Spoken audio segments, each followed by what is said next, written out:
What's good, YouTube? It's a madima. Ish. Corona, man. The weather is not giving, man. Yo. But man, can go cruise a good thing here. Critica. Sunday night was on two days. So near pana pastor wakati Moreboys akaromba, I'm saying. In Moreboys akabva information akati uyu pastor ndakatomsungisa ndakatomenza kukoti nyake kuti yokoti mai manyiso. So guys, I want to see the video very fast before akatuta maisa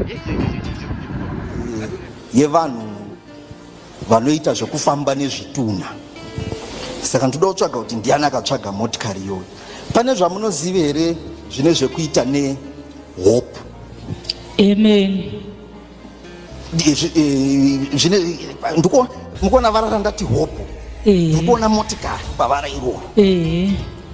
Great hope. Ichiyo Funeral police. Yange iri yani? Ianjadzi yange ine funeral police iyo. Kwete akafa imwe wanjadzi kana kuti akafa? Akajoina police iyo. Sister yedu yakafa ngakajoina police iyo Great Hope. Aiwa, mukutaura zviri confused. Atete mati yange iri yanjadzi. Ndiane company iyoyo. Hanzvadzi yenyu ndio ine company iyoyo? Mwana wa baba mukuru. Asi sisi vanga vakajoina iyoyo vakasheka South Africa. Ndiakabata mushonga. Alright. Aiwa, baba sati njenge techida kuti gaga. Atete, azvizve. Mati ana yakasimba. Ndizvozvo. Ndechinotora chokwadi katete notika nzvingana pana chinoita se chinofamba tichitra mwana ari kuda kunzi atere mhiko idzi vakomana vakanoromba. Ndechinofanira kutaura chokwadi. Ndizvozvo. Salute couple ferret. Hey guys, I hope you enjoyed the video. If you enjoyed the video, please like, comment, share, subscribe my YouTube channel for more and more content. I'm saying this weather is so nice. Look at it. I don't know too far on the weather.